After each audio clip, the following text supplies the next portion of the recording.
Welcome my dear student. I am Ajay. You are watching Target with Ajay YouTube channel. Today we will learn use of till, until, by, to, before, up to, as far as। तो प्यारे बच्चों, जब भी हमें हिंदी में तक की अंग्रेजी लिखनी होती है तो हम वहाँ पर till, until, by, to, before, up to, as far as का यूज़ करते हैं, लेकिन इनका यूज़ अलग अलग होता है।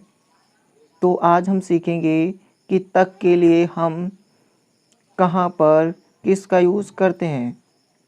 तो प्यारे बच्चों, सबसे पहले हम शुरुआत करेंगे टिल और अनटिल से।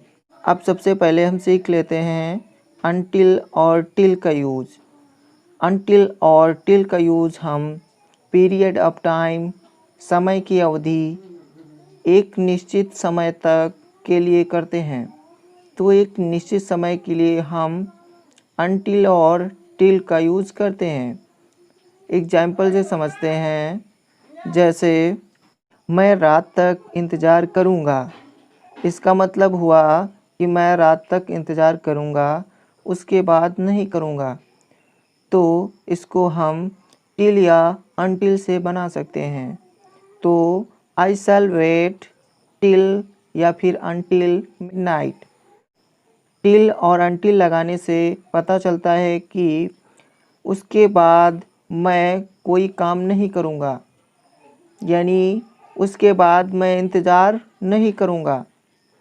एक और एग्जाम्पल लेते हैं, जैसे वह मेरे घर पर 30 जून तक रहेगा।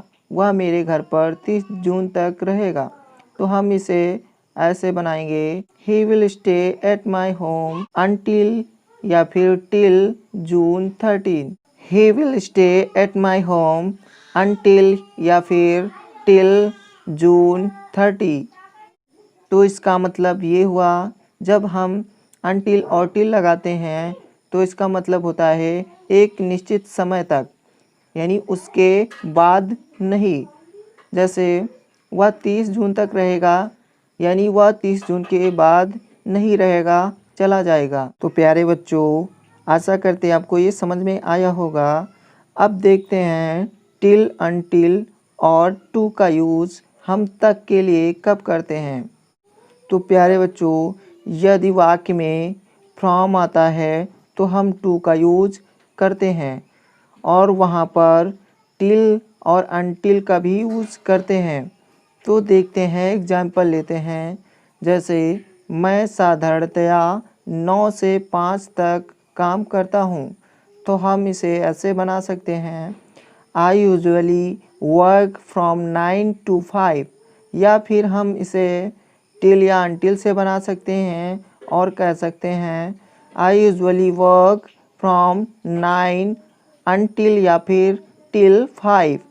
तो जब भी वाक्य में फ्रॉम आता है और दो समय के बीच की बात होती है, यानी एक समय से दूसरे समय तक, तो हम टू का यूज़ कर सकते हैं। अब देख लेते हैं कि टू का यूज़ और कहाँ किया जाता है।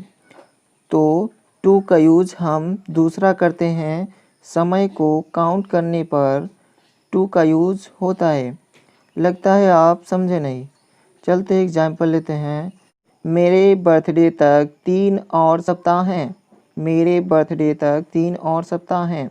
यहाँ पर समय को काउंट किया जा रहा है, तो हम इसे ऐसे बनाएंगे, it is another 3 weeks to my birthday.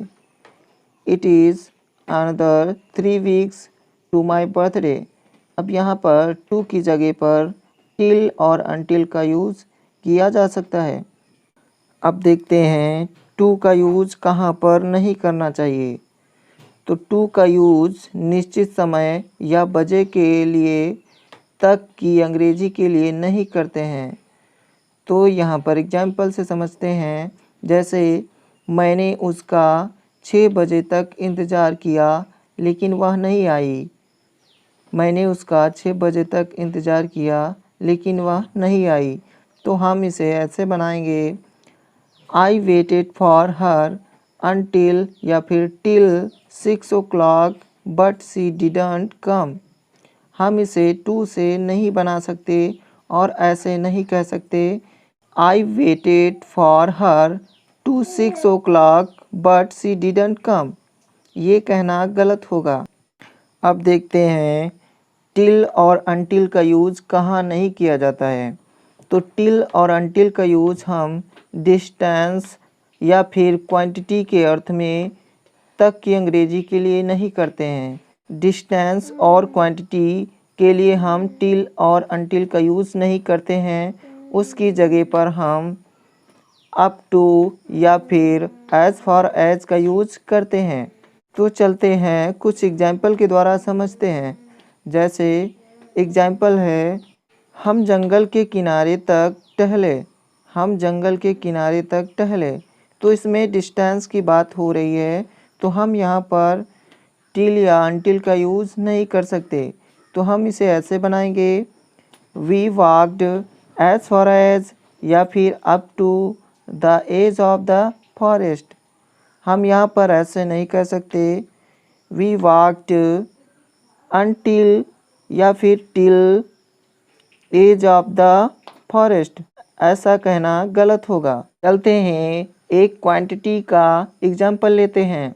जैसे मिनी बस में 13 लोग तक आ सकते हैं, यानी उससे ज़्यादा नहीं आ सकते। यहाँ पर क्या है कि मात्रा की बात हुई है, क्वांटिटी की बात हुई है, तो हम यहाँ तक की अंग्रेजी जो लिखेंगे वो लिखेंगे अप टू या फिर एज फॉर एज। तो हम इसे ऐसे बनाएंगे, the mini bus can hold up to 13 people. The mini bus can hold up to 13 people. अब देखते हैं एक और एग्जाम्पल। जैसे आप इस नौकरी में एक हफ्ते में 5,000 रुपये तक कमा सकते हैं।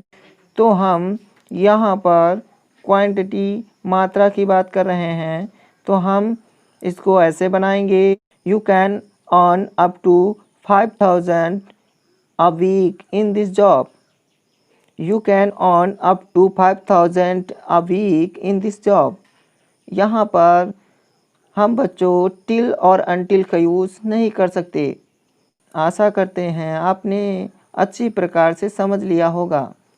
प्यारे बच्चों, अब देखते हैं बाय का यूज़ कब करते हैं तक के लिए। तो प्यारे बच्चों, बाय का यूज़ एक निश्चित फ्यूचर के एक्शन या इवेंट के लिए करते हैं और इसका अर्थ होता है किसी समय के पहले या फिर उस समय तक।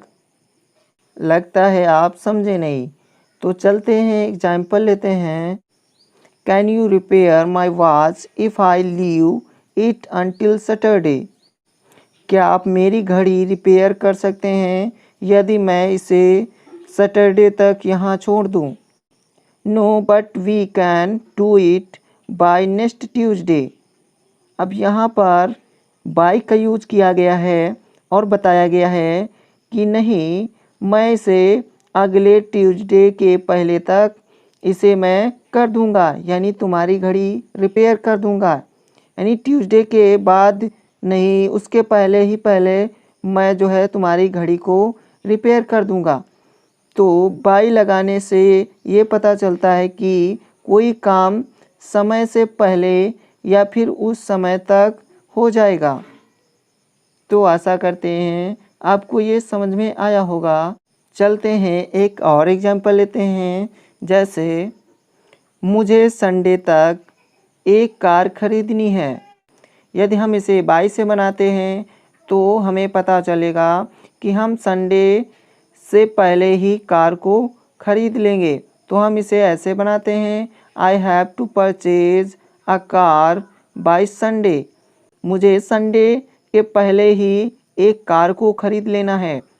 तो आशा करते हैं आपको बाई का यूज समझ में आया होगा। चलते हैं एक और एग्जांपल लेते हैं। जैसे मैं इसे सोमवार तक ख़त्म कर दूंगा। मैं इसे सोमवार तक ख़त्म कर दूंगा। तो हम इसे ऐसे बना सकते हैं, I will finish it by Monday. यानी मंडे के बाद नहीं, मंडे के पहले ही पहले मैं इसे ख़त्म कर दूंगा। अब देखते हैं कि बिफोर का यूज़ कब करते हैं। तो प्यारे बच्चों, बिफोर का यूज़ हम करते हैं कि किसी समय से पहले। बिफोर का यूज़ तब करते हैं जब हमें बताना हो कि उस समय से पहले ही काम हो जाना है। तो हम एग्जाम्पल लेते हैं, जैसे मैं इसे सोमवार से पहले तक ख़त्म कर दूंगा। तो हम इसे ऐसे बनाएंगे कि I will finish it before Monday. I will finish it before Monday. इसका मतलब ये हुआ कि मैं मंडे तक नहीं पहुंचूंगा, उसके पहले ही मैं इसे ख़त्म कर दूंगा। तो प्यारे बच्चों, आशा करते हैं कि आपको till, until, by, to, before, up to और एज फॉर एज का यूज़ अच्छी प्रकार से समझ में आ गया होगा। यदि बच्चों कुछ नहीं समझ में आया है तो कमेंट में ज़रूर लिखिए, मैं इनके लिए एक सेपरेट वीडियो बनाऊंगा। तो प्यारे बच्चों, यदि हमारा वीडियो आपके लिए यूज़फुल हुआ हो तो वीडियो को लाइक करिए, वीडियो को शेयर करिए और चैनल को सब्सक्राइब कर लें, ताकि जो अगला वीडियो मैं बनाऊं वो सबसे पहले आप पा सकें। Thank you so much for watching my video. Take care. Bye bye.